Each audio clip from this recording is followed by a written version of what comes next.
বিসমিল্লাহির রহমানুর রহিম। তর্কের চেয়ে নীরবতা ভালো, প্রতিশোধ নেওয়ার চেয়ে রাস্তা বদলে ফেলা ভালো, স্বার্থপর মানুষের পাশে চলার চেয়ে একা চলা অনেক ভালো।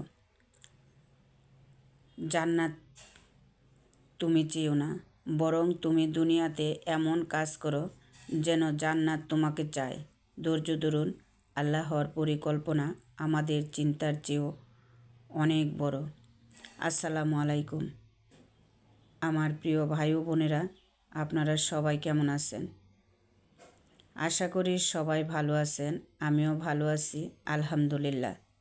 আল্লাহ পাক যখন যে অবস্থায় রাখুক, আল্লাহর দরবারে লাখ লাখ শুকরিয়া আলহামদুলিল্লাহ। কখন কোন অবস্থায় থাকলে আমি কেমন থাকব সেটা আল্লাহ পাক খুব ভালো করেই জানেন। উনি যা পরিকল্পনা করেন আমাদের চিন্তার ঊর্ধ্বে, আমরা কখনো তা ভাবতেও পারি নাই। আমরা যা চিন্তা করি তার ঊর্ধ্বে আল্লাহ পাক আমাদের যেটা মঙ্গল, যেটা ভালো সেটাই করেন। কারণ এই পৃথিবীতে আল্লাহ পাকের চেয়ে আমাদেরকে বেশি কেউ ভালোবাসেন না। প্রতিদিনের মতো আজও একটি নতুন ভিডিও নিয়ে আপনাদের মাঝে হাজির হলাম। তো আজকের ভিডিওটা সকাল থেকেই শুরু করলাম। প্রথমে আমি নাস্তা বানিয়ে দেখেন হাঁড়ি পাতিল ধুয়ে নিছি। আমাদের নিত্যদিনের যেই কাজ সেগুলো তো আমাদের করতেই হবে। যতই আমরা অসুস্থ থাকি, যত কিছুই করি না কেন, আমাদের কাজগুলা করতেই হবে। সবারই কিন্তু একটা ছুটির দিন থাকে, যারা চাকরি করে অফিস আদালতে, কিন্তু আমরা যারা গৃহিণী আছি তাদের কিন্তু কোনো ছুটির দিন থাকে না। আমাদের প্রতিদিনই কাজ করতে হয়। এটা আমাদের নিত্যদিনের চাকরি, বেতন ছাড়া চাকরি। এ থেকে আমরা কোনো টাকা পয়সা কিছুই পাই না। তবে একটা জিনিস পাই, আমরা সব আপুরাই জানেন সেটা কি আপুরা? সেটা হচ্ছে অপবাদ, লাঞ্ছনা, কথা শোনা, সবার কাছ থেকে নিজেকে ছোট করে রাখা। এটা কিন্তু আমরা প্রতিটা মেয়েই পাই। কেউ বলতে পারবে না যে এটা পাই না। হয়তোবা ভাগ্যগুণে হাজারে একজন এই কথাটা বলতে পারবে। আপনি যতই কাজ করেন, যত কিছুই করেন না কেন, দিন শেষে, মাস শেষে, বছর শেষে আপনার কিন্তু শুনতেই হবে ভালো না, এই কাজটা খারাপ হয়েছে। কারণ কথায় আছে, যে করে বেশি তার দোষও বেশি। মিষ্টি বড়ই গাছে কিন্তু সবাই ডিল দেয়, কারণ সবাই এই গাছটা সবাইকে ভালো কিছু দেয়, ভালো মিষ্টি মিষ্টি ফল দেয়, সেজন্য। ঠিক তেমনই একটা মেয়েও সারা দিন যত কাজই করুক না কেন, দিন শেষে শুনতে হয় কি কাজ করো, বাসায় এত কিসের কাজ। হয়তো কারো হাজব্যান্ড বলে না, আশেপাশের মানুষ বলে, ননদ দেবররা বলে, কারো হাজব্যান্ড বলে, সবাই বলে না। আসলে এটাই নিয়ম, প্রকৃতি এমন একটা নিয়ম, কাউকে না কাউকে দিয়ে কষ্ট দেয়ই। তো রুটি নাস্তা বানিয়ে নাস্তা খেয়ে যে এখানে মেয়ের জন্য একটা জামা সেদিন দেখাইছিলাম, একটু করছি, তো আজকে আর একটু করতেছি। একদিনে আমি একটা জামা বানাইতে পারি না, যেহেতু এক হাতে কাজ করতে হয়, রান্না বান্না সব কিছু, সেই জন্য একদিনে আমি করতে পারি না। আমি এই জামাটা 2 দিনে করি। সব সময় নিজের জামা কাপড় নিজেই বানায় পরি, মেয়েদেরটাও বানাই দিই, কিন্তু আমি একদিনে করতে পারি না। নিজেরটা নিজেরই বানায় পড়তে হয়। তবে সেলাইটা আমার কাছে কিন্তু খুবই ভালো লাগে, আমি আনন্দ করেই বানাই। আমার হাজব্যান্ড বলে বানানোর দরকার নাই, মেয়েরাও বলে যে না আমি দর্জি দিয়া বানাই নিয়ে আসবো। ওই যে মহিলারা হিসাব করে একটু বেশি, এই জন্য আর কি। আর আমি যা দেখি তাই করতে ভালো লাগে। যখন দেখতাম সবাই সেলাই কাজ করে, তখন কিন্তু আমি নিজের ইচ্ছাতেই সেলাই কাজ করছি, আমাকে কেউ জোর করে নাই। তা আমার হাজব্যান্ড প্রথম পছন্দ করতো না, যখন দেখে যে না আমার এটাতে আগ্রহ, তখন সে আর কিছু বলে নাই। তবে আলহামদুলিল্লাহ এদিক দিয়ে আবার আমি আল্লাহর দরবারে লাখ লাখ শুকরিয়া আদায় করি। আমার হাজব্যান্ড আমি যাই করি না কেন আমাকে সাপোর্ট করে, আমাকে সেটাতে কোনো বাধা দেয় না। প্রথম হয়তোবা বলে তোমার কষ্ট হবে, দরকার নেই। পরে যখন দেখে যে আমার খুব আগ্রহ, তখন কিন্তু উনি আমাকে মাশাল্লাহ আলহামদুলিল্লাহ, আল্লাহর দরবারে লাখ লাখ শুক্রিয়া, উনি আমাকে যথেষ্ট হেল্প করে। ওনার পক্ষ থেকে যতটুকু হেল্প করার যায় ঠিক ততটুকুই আমাকে হেল্প করেন। তো এরকমই ইউটিউবিংও আমি যখন আসতে চাচ্ছি যে না আমি টিউবিং করব, সবার ইউটিউবের ভিডিওগুলো দেখে যখন আমার ভালো লাগছে, আমি যখন বলছি যে আমি ইউটিউবে যাব, তখন প্রথম বলছে তোমার অনেক কষ্ট হবে, কি দরকার, দরকার নেই, রেস্ট নাও, বাসায় এমনিতেই ভালো। আমি বললাম যে না আমার ভালো লাগে, আমি করব। তখন বলল যে ঠিক আছে, তোমার যেহেতু মনে চায় করো, যতটুকু পারি তোমাকে আমি হেল্প করব। তো আলহামদুলিল্লাহ উনি হেল্প করে দেখেই কিন্তু আমি ইউটিউব করতে পারতাছি। যেদিন উনি আমাকে হেল্প করবে না সেদিন কিন্তু আমার ইউটিউব ছেড়ে চলে যেতে হবে। কারণ আমি এখানে সংসারে যতই মানুষ কম থাকুক তারপরেও কিন্তু অনেক কাজ থাকে।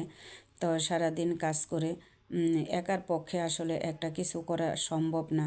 সংসারে যদি হাজব্যান্ড একটা স্ত্রীকে সাহায্য করে, একটা স্ত্রীকে হাজব্যান্ডকে সাহায্য করে, তাহলে কিন্তু অতি সহজেই সেই কাজটা সফলতা আসে, সেটা যাই হোক না কেন।